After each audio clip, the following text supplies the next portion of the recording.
Hello, everyone. I'm Elizabeth Corey. I'm here as the founder of beatingtrauma.com, and I'm excited to be on time for my live stream this Tuesday for the first time in a while. Here I am.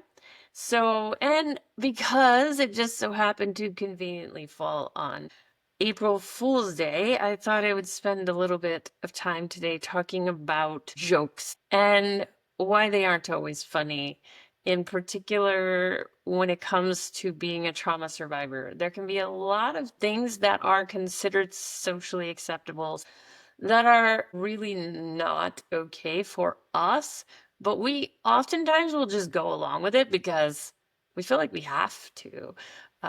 We're going to be called out, right? We're going to be called out for being too sensitive. That are going to be said, right? So we tolerate a lot of things, jokes, surprises, that really we don't want to because our system has been so overwhelmingly taxed by the traumatic experiences we had. And to be honest, a lot of times, jokes and surprises and sort of chaos in general will have a tendency to be a bit familiar. So I'm going to talk a little bit today about what that looks like and why, and maybe normalize it a little bit for you so you don't feel so bad that you don't like those things. And then we can talk about what we can do about it when it comes to that.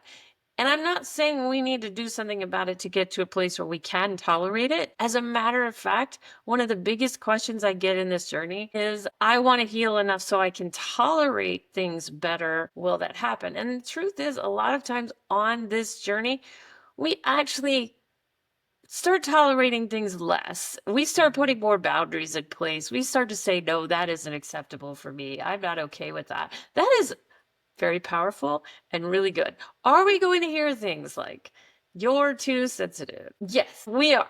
But our goal is to get to a place where that kind of pressure isn't really something that stops us from being really good to ourselves and honoring our boundaries and our space, because that's really what we need to do for ourselves and our healing. One of the biggest sort of bangs for the buck that we get when it comes to our healing journey is when our parts can see us protecting them. Now, that might sound a little odd because, right, it's all us. But when the adult self steps forward and says, nope, I'm going to set a boundary around that, that's not okay, that really goes so far in our system to encourage our inner parts to trust us. And when they trust us, that's when super big healing things can happen. So it's a very powerful thing. I know this has been a big, big part of my own life, of the discomfort of my own life, especially in my adult life that I've been aware of.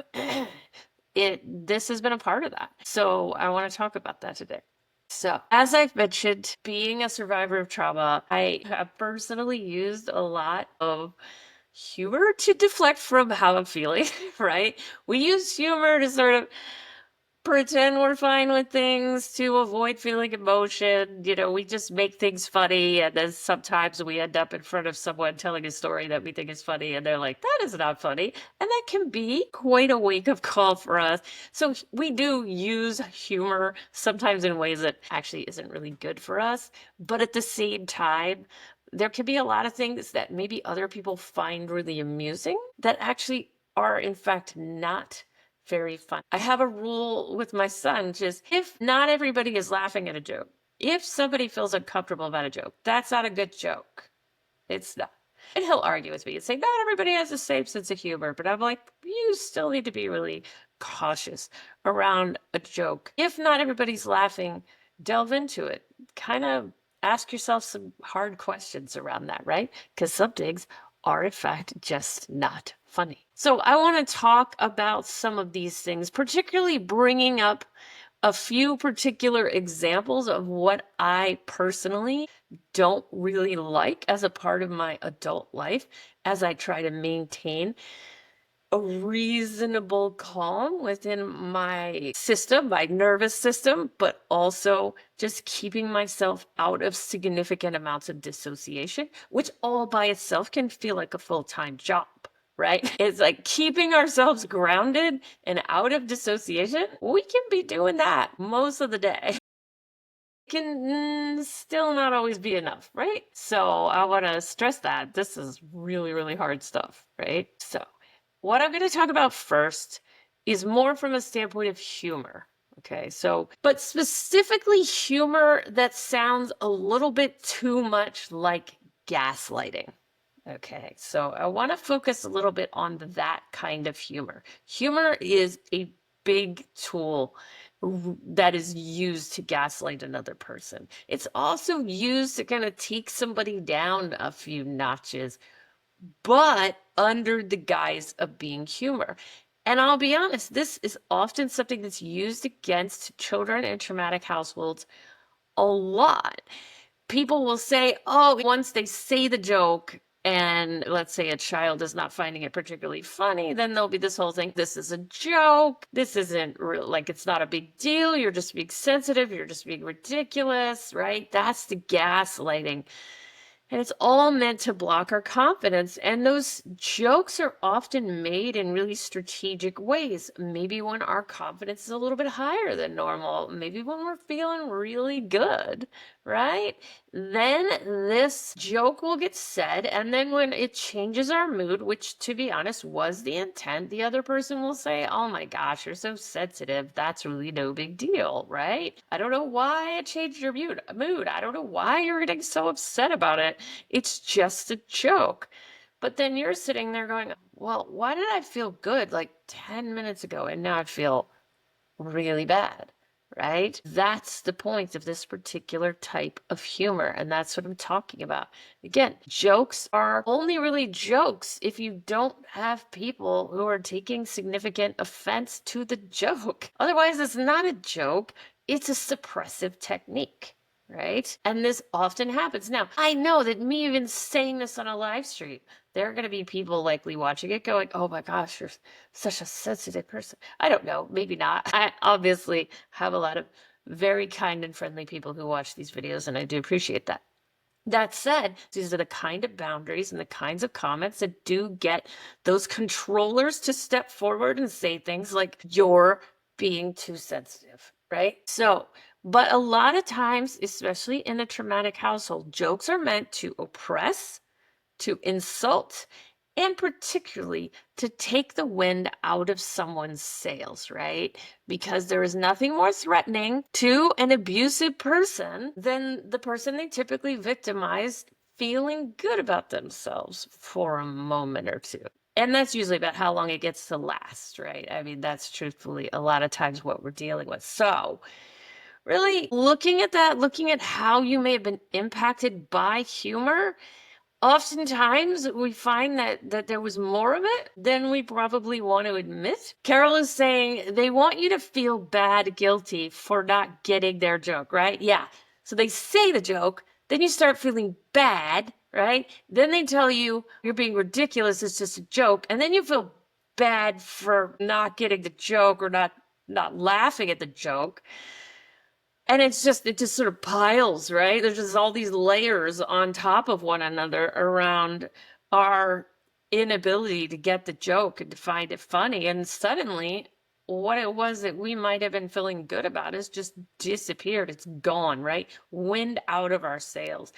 And jokes are one of the ways that people in traumatic households will do that. I mean, there's a lot of ways people can take the wind out of our sails. We could use passive aggressive comments, right? Passive aggressive comments have often been a big part of our lives. Those work too, but jokes are one way. And to be fair, jokes are a form of passive aggression, right? I mean, if they're being used to take the wind out of your sails, if they're being used to make you feel bad when you were feeling good, it's very passive aggressive. But yes, you can just make a passive aggressive statement that's not disguised as a joke. But the joke way means that you can claim total innocence because it was a joke, right? That's the gaslighting in it. I mean, granted, you can still gaslight someone around a passive aggressive comment. Oh, I didn't mean it like that. You're being ridiculous. Okay, yes, you can do that. But jokes sort of give you like an extra layer of protection as the person who's trying to knock someone down. Because you can say, I was just joking. I don't know what your problem is, right? So that often happens. It gets used against victims of trauma a lot. So that's one thing I want to talk about today. The next two, I have two more that I want to talk about as far as sort of this idea of jokes, surprises, things that happen that maybe other people think are just hilarious and fun, and you don't. And you're like, what is wrong with me? Well, I'm here to tell you that nothing is wrong with you. This is about the way that you were raised. So the next one I want to talk about is surprises, but particularly surprises that are more physical in nature. So, for example, this idea of the jump scare, something that is shocking physically or emotionally in your life, in what is normally particularly your safer space. Okay. When I was raising my kids thought it would be fun to do things like jump scares and to really have fun with April Fool's Day, which is, of course, one of the main reasons I'm discussing this today. And I actually had to put a rule in place that there would be no jump scares in the home. And at first, of course, the kids are like, I don't like that. But they went along with it. They got over it pretty quickly. And that kept me and my nervous system more regulated so I could literally be a better parent for my kids. So in the end, everyone wins. And my kids don't really like any of this stuff anymore anyway, so they're fine with it. And I think it's good. But I see a lot of videos online of people literally they're jump scaring their partner or their friend and they're taking a video of it. And I see this all the time and it always really irks me. If you have physical or sexual trauma, you would rarely have seen that sort of thing coming, right? And this is why our nervous system is so overcharged and overworked, and the controller is constantly hypervigilant and looking all around them to make sure nothing bad is going to happen, right? It's because of this. So, because a lot of the physical and sexual trauma we experienced, we didn't really know it was coming. We might have had some ideas sometimes, because of course our controller would have been really good at learning patterns and learning when it was likely for things to happen. That said, it was still almost impossible for us to defend ourselves against that because we were just children. So, what happens when we have somebody jump scaring us as adults is it's going to throw us right into a dissociative state. It's going to activate that nervous system, which is why we get thrown into a dissociative state. The fear goes like through the roof, and we are no longer grounded or regulated. And I'll be honest, when we are children, and maybe even sometimes if we're in really toxic relationships as adults, these things are done on purpose. Because if we're dissociated, we are really no longer in a place where we can even use the very maybe small numbers of skills we have to protect ourselves. Now, as adults, dissociation is devastating because the amount of power we have as adults to protect ourselves is really, really high if we're not dissociating. And if you're in a really toxic relationship, it is likely that the person you're in this relationship with, again, this may be a friendship, they would know that. Do they know it consciously? Maybe, maybe not. But unconsciously, they do. They've seen this play out. Probably they lived it in their own childhood. So they know what sends a person into a dissociative state and makes them much less likely to protect themselves because that dissociative state puts us back in our childhood mechanisms, right? And those don't really offer us very much protection. Right? Generally speaking, they're about freezing, shutting down. There may be a little bit of running, a little bit of anger, but generally they aren't very protective of us. And I think people who want us in a dissociative state do know that. Obviously, if somebody tries to attack us and we're an adult and we do not dissociate, we have many, many, many more options to stop that person from doing that thing. Right. So, and the truth is that most things like jump scares, whether they're being recorded or whatever is happening, they are meant to have some kind of power or control over the other person. So that's what they're doing. Like when you see these things recorded, you see somebody walk into a room and somebody screams at them and they like fall over and kind of lose their balance. in a lot of different ways, right? That's not just physical. They lose their balance and then everybody laughs and it's so funny. And then they put it out on Instagram and isn't this great? That's about power and control. You're having power and control over that other person, right? And I can hear the chorus of, you're so sensitive coming when I say that, but it is just the truth. And people can tell me all day long that this is about that I'm being sensitive, but it isn't. It's a power and control thing. And there are a lot of ways people get power and control to try to make themselves feel better, to try to deal with the shame they have in their own systems, right? But it's still about power and control, even if it's hidden under the guise of being funny or a joke. That's still what it is. I wanted to say that. And I don't mind. I don't mind if people find this to be too much. Look, we have to be very, very protective of ourselves, and understanding how we may be harmed by things that are societally approved of is a big, big part of what we need to do for ourselves and our healing. I mean, we are honoring ourselves above all else when we can look past even the most socially accepted attacks and see them for what they really are.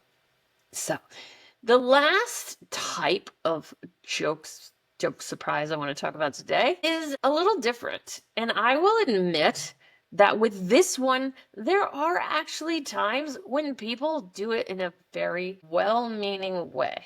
Okay.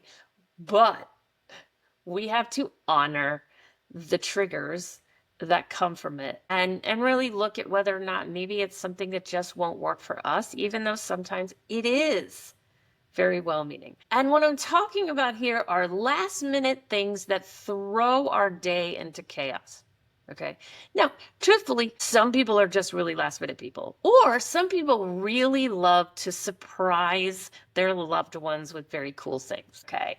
You know, I made this reservation. We're going out to dinner tonight. Yay! That's can be extremely well-meaning and actually quite cool if you're okay with that sort of thing. And so if our world as a child, where there was childhood trauma, was like typically in a state of chaos for the purposes of our abusers having power and control over us, right? If our day was always in chaos and always being interrupted, we would have largely used organization and scheduling as a way of trying to cope with that chaos. As we came into our adult lives, we may use organization and scheduling sort of to an extreme degree.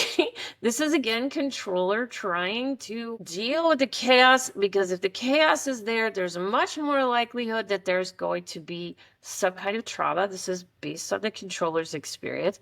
So we use a lot of scheduling and organization, keeping the day calm, keeping the day lacking in surprises, knowing your schedule from the moment you wake up in the morning, and then just sort of working with that throughout the day, making tiny adjustments where necessary. This might sound boring, but to a controller, it sounds like heaven. I mean, I can't even stress how cool that sounds to a controller. Very, very good. That's what they want. So while as we heal, we might get a bit more comfortable with being able to tolerate surprises, that may never really be something that we're that into. So it can be important to set boundaries with people, even if they are meaning well, and say, look, I just don't do surprises really well. Like, they're not my thing. So if you are planning something, maybe you don't tell me what it is, but maybe if you could just tell me where it fits in the schedule, come up with a way that works for you to where you aren't blindsided in a way that puts you in a dissociative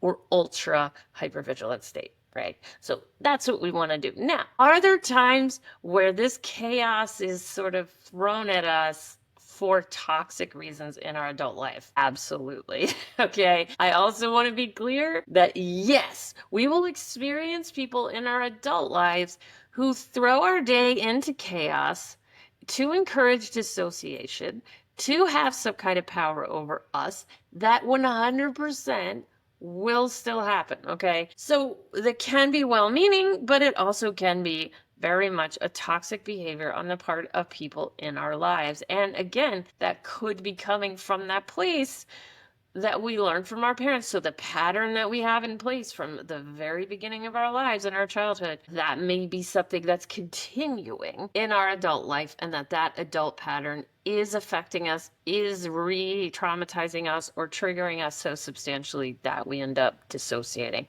So it can happen that way too. I want to be clear. It can be a really nice thing. And this is why it's so confusing, because it can also be a toxic thing.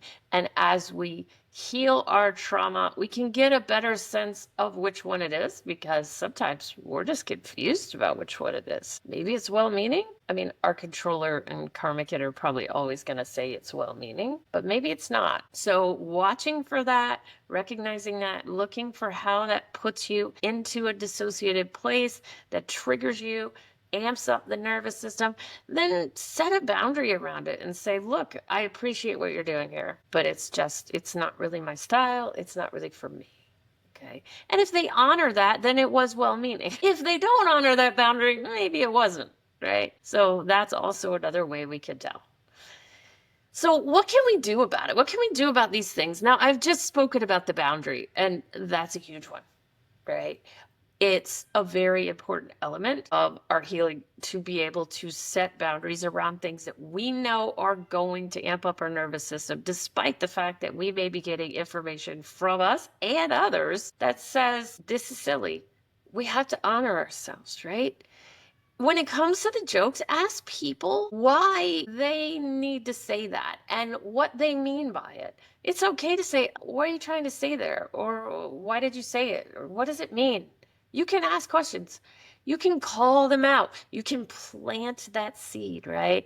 And just say, I don't really love that. Right? Now, again, you are going to risk being called out as no fun or too sensitive, but hold your ground, because oftentimes that's just a way that they have personally learned to have power and control over another person, and they're not going to want to admit that. So they might get pretty defensive. Defensive is usually a sign that they know deep down inside that this isn't a great thing they're doing, but they want to sort of behind these kind of statements. So call them out on it a little bit. I've been seeing more of this in my social media feeds. It's like, hey, you could ask questions. You could say, why'd you say that? What did you mean? I'm just wondering. Yeah, you get to do that, and it will call them out on the particular behavior, even if they come at you trying to make it your sensitivity.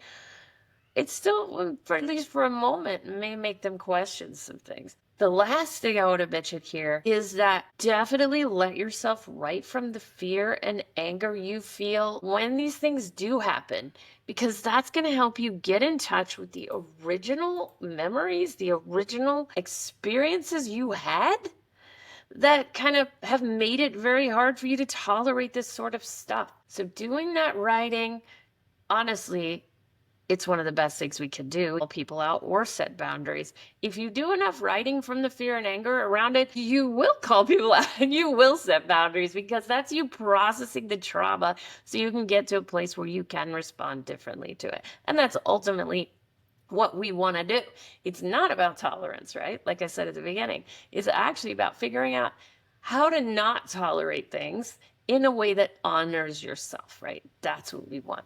Jen is saying, when people gaslight with sarcastic humor, I always get a gut twinge. It's a somatic reaction. Yes. And when you've worked on yourself enough that you can be grounded enough to see that, because I think, honestly, a lot of people have somatic reactions to these things that are pretty intense, but they're too dissociated to really see it. They can't quite grab hold of what's happening to them. And that's on purpose. The dissociation is meant to block that for us, because as children we couldn't do anything about it. So we might as well not notice it or not see it or not be aware of it. So as you're healing, you become much more aware of your responses. And a lot of people will even be like, I used to be able to deal with things so much more, but in reality, no, it's just that they weren't in touch with it. They didn't see it, they didn't notice it, right? So it's good that you notice it, and that what I would do with that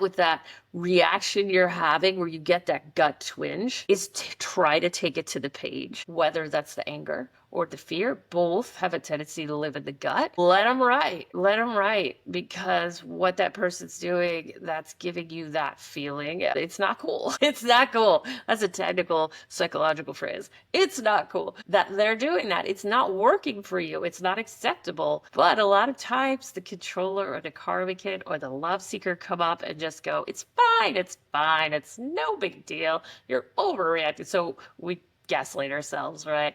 You're overreacting. You're so sensitive. You're not being any fun. Don't be a wet blanket. Okay, that's the stuff that's happening under the surface. So we don't even need to hear it from another person a lot of the time. But let yourself write from the real feelings and honor those feelings, and it will help with those boundaries. It will help with that lack of tolerance for those sorts of things that I encourage everybody to have. A lot of people are like, I want to be more tolerant. I'm like, no, you want to be less tolerant. Don't tolerate that stuff. So I guess that'll be my final word today. Don't tolerate. You don't have to. It's not your job to quietly accept other people's behavior to have more power and control over you. Not at all. Don't do it. So that's what I have for you guys today. I'm really excited. I like having this discussion around things that may not always be that obvious to us, and it'll help us. It helps us a lot to be able to see this for what it really is. So thank you all for joining, and I look forward to talking to you guys next Tuesday. Thanks so much.